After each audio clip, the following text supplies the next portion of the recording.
Hey Bat fans, Luke here, ready to Bat chat about this week's Bat books, and today we're going to take a look at Batman issue number 42, which serves as the second installment of the Everyone Loves Ivy storyline.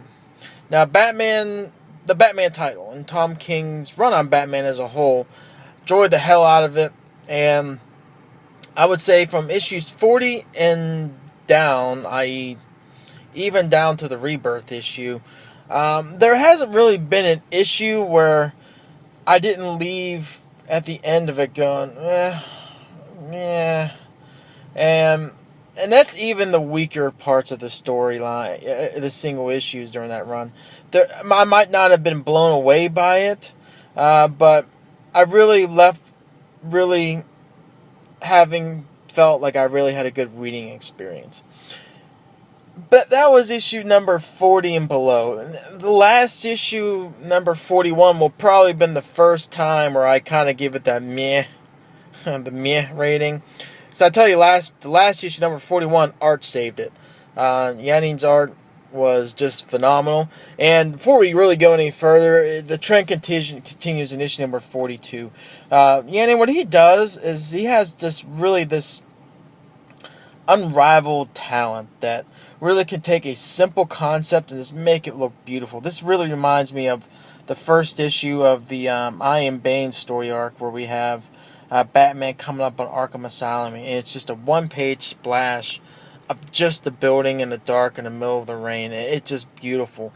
And you get that same concept here as we have Superman kind of going Overwatch on Wayne Manor.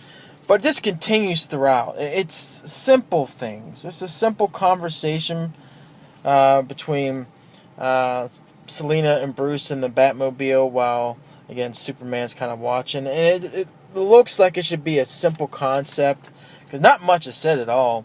But man, is he just hit it out the park. I mean, look at that. That is awesome. And again, but it's simple. It's a simple thing executed to perfection. And I will say, regardless of what we say kind of going forward on this issue, because to be honest, when I'm sitting there, what I kind of like to do is I like to really, when it comes down to either mentorship or critique, whatever, I always like to start off with, hey, there's some good in something, or there's good in someone. I always like to lead off with that. Kind of get it set off on the right foot, and you kind of go from there. You always try to end on a good note too. The same thing here, if you kind of get what I'm saying, is that you might, or there might be some bad coming in this video. But I just want to focus on the positive right off the bat. I mean, here we go again. Batman, Selina, hanging upside down off a building with members of the Justice League watching. Just, again, this is like a 7/8 of a page of splash page, but just executed to perfection. It's just, if anything else, like I said, going in, we can continue on with this book. If anything else, the art was superb, and it's just, Yanning did great. I will say, unfortunately, I mean, it's great. This was just awesome. I don't know if there's really anything else. I think I'm proving my point here. If anything else, I would say Yanning's efforts weren't really propped up by a good script. And this is 2 issues in a row. Now, this is the first one. Even last issue, again, I kind of gave it that meh. This issue, I'm giving it that meh, and, like, where are we going with this? Not to say it was bad, and I'll be up front. This is another 2.5 out of 5. I think Yanning's art really saved it on this issue. But this one, I don't know. We get some things revealed after. I remember last issue. One thing I was kind of concerned about, how Ivy got, the mental control over everyone in the world. I was like, I hope it's not kind of like the Batman Forever, or Batman and Robin. I think it was Batman and Robin, one with the Jim Carrey and the Riddler, where he had like that device on top of the building, and it was like mind control over everyone who has that, like, this mindset on a TV, and then Riddler just gained all this information and stuff from people. I was like, I hope they don't go down that route with Ivy in the story arc. And I will say Tom King really does save himself in that he comes up with a way Ivy is able to gain control of the brain control of everyone in the world. And it's done cleverly. What basically we have here is that, again, she used her connection with the green, and she uses that connection with everyone who's consuming all these vegetables in around the world. And they're consuming the vegetables, and that's the way she can kind of connect the green through them. And obviously they make the consumption of the vegetables. That's how she's able to gain control of their minds. Not really a perfect plot concept, but one, it's like, okay, it makes sense. I got it, and that's more toward Ivy. I thought that I was really worried that they were going to go down a trope that was not something Ivy would typically do. So while, again, this might not have been a perfect plot concept as far as how Ivy's gaining mental control over everybody, this is one I can accept. Okay, it makes sense. I got it. Might not have, the curb appeal, but it's okay. Another thing with what King does in here, basically we have for like the first, let's say, we won't count the first page because that's pretty much the news broadcast. Okay, but I will start here. 1, 2, it's kind of a break. 2, definitely 3,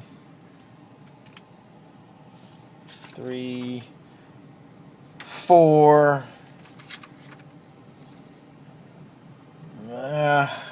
5, yeah, okay. It's right there, 5. So you'll get what I'm saying here in a second. 7, it continues on. 8, 9. Okay.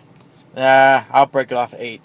Alright, so the first 8 pages of the book, it's something that Tom King does from time to time, and he does it a lot in Mr. Miracle. And Mr. Miracle is great, and part of me kind of forgives it when I see it in Mr. Miracle because I just kind of think it kind of goes along with the character. But what you'll see in Mr. Miracle, and it's kind of not going to be as many pages, because what Mr. Miracle does is utilizes the 9-panel grid concept, so you get more panels onto a page in like in a book like Batman right now. But what he'll do, and he'll go on, and it was definitely in the last issue. I think that was issue number, what was that, 5 or 6, when he's going through with Big Barda, and they're fighting all the guards there, and basically talking about, removing around their house because we end up finding out that, Mr. Miracle's gonna be a father. But either way, what he does is that for like 4 or 5 pages, and keep in mind you got like 9 panels per page, so that's like 45 panels of just a continued conversation while other things in the background kind of continue. And while that might sound like it's really interesting, and again it does, and I say it works for Mr. Miracle. Batman, you see it from time to time. Tom King does it, but in this page, like I said, 7 pages. It's like a continual dialogue between Batman and Catwoman, and it's like the conversation never really skips a beat, but you'll see them go from place to place, and it's like the conversation never stopped. Which would mean if you're trying to just go with the flow, like in One Piece, you actually see. Let's put it in context. Which, by the way, Bat Burger. I love this Bat Burger thing Tom King came up with, this restaurant. But they're having a conversation. They eat. They're talking about their wedding, and then it goes right to them leaving the restaurant to this house, and the conversation picks up like it never ended. Which I would argue that just looking at it, this is kind of like of a downtown. Even if this is a small part of Gotham or a suburb, whatever, it's a small place. I got it, and this is kind of going into like a housing area. I just don't.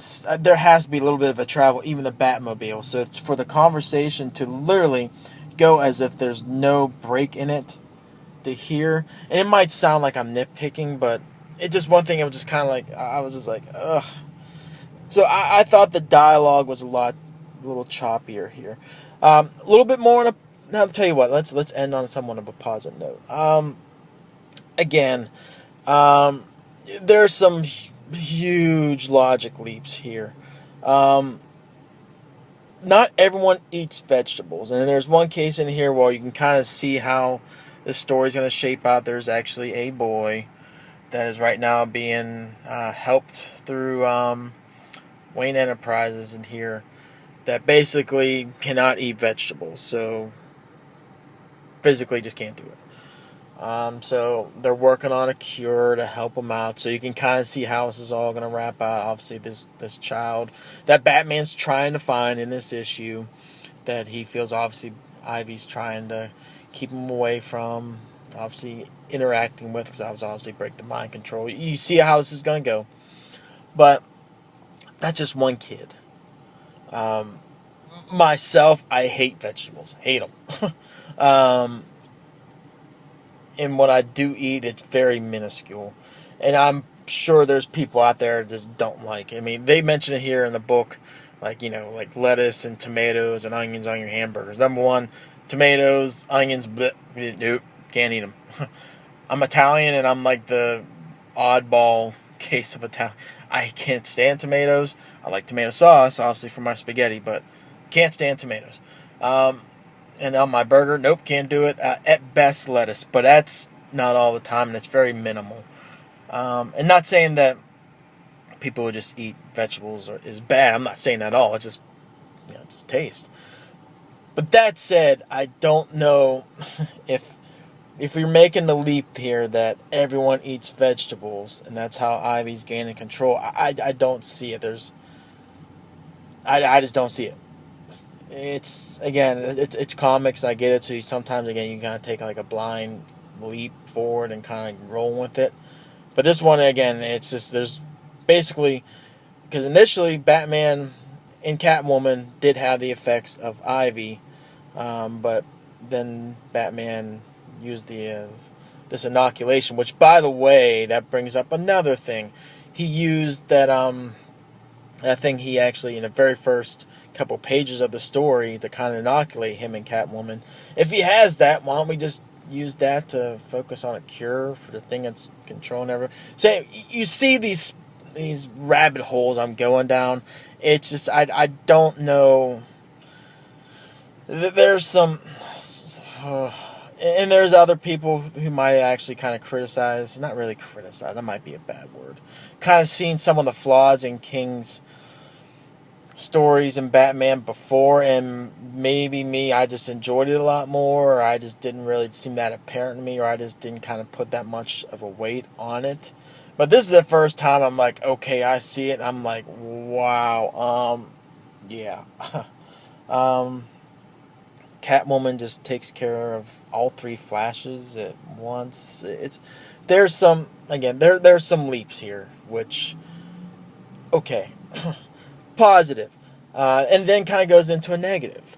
I do like how Ivy references this is basically a way to kind of atone for the things she did back in the War of Jokes and Riddles. If you remember it, I should have done my research, but I don't reckon it was much more than probably around the halfway mark of the story. But there was a point in time where the Riddler, which, okay, I'm excited for Bendis coming to Superman. Thoughts on that, I guess, maybe another time. There was a part in there where actually Ivy was walking through the park with Riddler as Riddler was kind of making his pitch for her to align with him in the war against the Joker. And in doing so, she took out all the members of the gang, the mafia crime lord gang there, as she just really just took them out and did it so with like using her powers of the green. And I mean Yanine's art in that page was just great. But where she's at, she's actually in the exact same space that she basically had that, stroll with the Riddler and took out all those people in the crime gang. And she's kind of saying, like, hey, what I did was wrong and I need to atone for it. That's kind of why she's doing what she's doing right now. But that said, I would then argue that this is not I mean, she gets at the fact that, hey, look what I'm doing. You kind of get themes throughout the story in this book that, this particular book, gun violence is down, everyone's happy. She mentioned the fact the number one song right now is just, wind rustling through the leaves and whatnot, and it's sort of like what she thinks is some sort of utopia. But however, that said, I mean, look what's going on right now. She just ethically doing something wrong, mind control, taking away choice, making people do things that might not be normal to them, causing divide, obviously, between people, more evident most in the case between Batman and Bruce and Alfred. I just don't see this as a way to atone for what she's doing, and argue that this is not, if she's trying to be a good person, this is not, I don't believe, the case. So, while I gave props to, I like the reference to the more jokes and riddles, actually the exact place. As soon as I was reading, I was like, yeah, I remember that exact 2-page splash. I wish I should have it with me in my car, and I'd show you. It was actually really nice, but it was a nice throwback, and I get the point. You realize, kind of like Batman was doing with Selina during that story, talking about, hey, what I did back then was something that was bad, and I almost, made a choice that really could have been counterintuitive to my morals and my compass. A moral compass, I'm sorry. She's trying to say that same type of thing here, but the execution is just off. So I don't know. And at the another thing, I can just keep going. That one page I showed, I was like, man, it's great, and it looks like Batman's all basically beat up. Basically, Superman kills Batman. He punches him so hard, he basically kills him. And it's something that just glossed over real quickly here, that Ivy, who, again, what she's using, people's strengths to kind of get what she wants to. So obviously, Batman's talking about later in the book, hey, you need someone who has strength, you use Superman. You need someone who's quick, you use, the Flash, whatever. And here, basically, when he dies, she needs someone who has, a lot of medical knowledge and, able to provide treatment. So, hey, let's get Harley Quinn. And that's basically like the cliffhanger, spoilers, whatever. But she basically says, yes, Batman is dead, he died, but I brought him back. That is something where it's like, you kind of hear from time to time where people are like, okay, if someone has a capability or a power, that if it's too good to be true, but if you use it once, it kind of ruins, things for the future and future stories. I think it's kind of like, I'm trying to think of a most recent one. There's been a bunch. I think most recently, I think it was in a Batman book too. Oh goodness, it was basically, was it Black Canary? No, it wasn't Black Canary. No, it was Zatanna. That's what it was. That was in Detective Comics, where basically she used her magic to kind of scare off the villains that they were dealing with at the time. It's kind of like, I remember someone saying, well, if that's the case, Zatanna has that power, why don't you just use it all the time? Why sit there, put yourself at risk battling all these people? Just call in Zatanna, call it a day. I mean, good will triumph over evil like nothing. And it's kind of like the term Deus Ex Machina, contrivances, and normally I get it, but this is one's like, okay, Superman punched Batman. Superman, through obviously being controlled by Ivy, so obviously consciously he doesn't know what he's doing. It's all Ivy. Punches Batman so hard he kills him, and yet Ivy is able to bring him back to life. That is something more. It's like, okay, you just can't gloss over that. That's going to have some major impacts. And if you don't reference, that's a god power. Call it what it is. It is a god power, and that could have, if you're reading future stories with Ivy in it, well, it's like if someone dies, like, oh, Ivy, remember back when you did Batman way back, and everyone loves Ivy, you brought him back to life. Why can't you just bring everyone back to life? Hey, all these innocent people are dying all over the place. Why not just bring them back to life? Hey, all those people in the Warren jokes and riddles that, that got killed by you directly, or what the war, all those casualties the war caused. Why didn't you bring them back to life? That's something that I don't know. I hope Tom King kind of goes back and kind of digs a little deeper into that one, because I was like, wow, that one is, especially for Ivy, it's like, I don't know. It's not like Ra's, where you're taking Batman to the Lazarus pit and dropping him off and bringing him back to life that way, or Chaos Shard like they did with Rob. I mean, this is Ivy, and it's like, okay, so I'm giving Tom King a little bit of a leash to work with, but not by much, because again, all these things I was reading this issue, I was like, I think this might be like the first time in a Batman book, especially main Batman title, even going back to Snyder's run, where I'm just like, I sort of fell down on it. I was like, I don't know. Again, Yening's art really did, again, save this issue, and I'm hoping Tom King kind of, it's like we got some things answered, again, how Ivy's controlling people, kind of how there might be an end to this, obviously, with a person who can't eat vegetables, and you can kind of see an end game to this a little bit.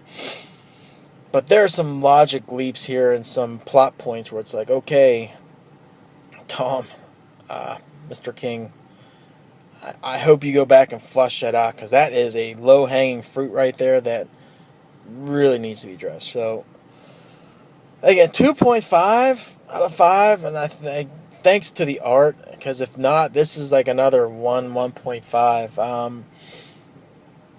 I don't know. This is 2 issues in a row. I'm kind of like, with Batman, and it's King, and King's a great writer. So again, I'm giving him some room. Give him some room before I really start thinking this isn't like an issue, or not really a problem, because I got a feeling this might be just treading water a little bit. Because I think really once it gets back into is, what we're going to get post this story more to the wedding, especially with Tony S. Daniel coming. So I don't want to say this is like a stopgap, because no, you got Yanni in there. So there's some value here. And again, maybe the payoff in this is going to be really good, and you're going to see something we're just not really there yet to see. But man, 2 issues into this one, this is the first time, again, going back since the New 52, I'm just kind of like, ugh, oh boy. And yeah, no bueno. Got a feeling no bueno right now. But Tom King hasn't failed me yet, so we'll see. Sorry for being such a Debbie Downer on this video. It's just kind of like, meh. Oh, by the way, the variant cover, Olivier Coipel, I'm butchering that name, I'm sure. I got this, and I thought for sure this was St. Clair, the guy who did Harley Quinn with Connor and Palmiotti. Looks exactly like his style, but whatever, fair enough. Still good, though. Prefer the Yenny cover. Also, I don't even know Cyborg was even in this issue. Wonder Woman by the building, hanging with Batman and Selina, yes. Superman, obviously, a couple times. Flash, all 3 Flashes actually show up. Cyborg, I can't remember. I do know Jessica Cruz showed up, so sort of misleading, but anyway, now I'm just rambling. So anyway, again, sorry for the negative vibe on this issue. And hopefully, if I'm missing something, hit me up in the comments below. So school me up, because right now, again, it's not really having a good vibe. Still loving King's Run, still love the Batman title, but just in a little bit of a rut, in my opinion. So anyway, go read some other books. Some good books came out this week, man. Gideon Falls on Image with Jeff Lemire and Andrea Sorrentino. I'm not really a Marvel guy, so for me to actually go up and buy some Sorrentino art, I'm excited for. Really pumped for that one. Obviously, new installment of Batman White Knight. That's out there as well. What else? What else? What else? I can't remember. There's a couple other good books out there this week. Really looking forward to reading. So, anyway, beyond rambling. Until next video, which will be the next installment of Detective Comics, take care.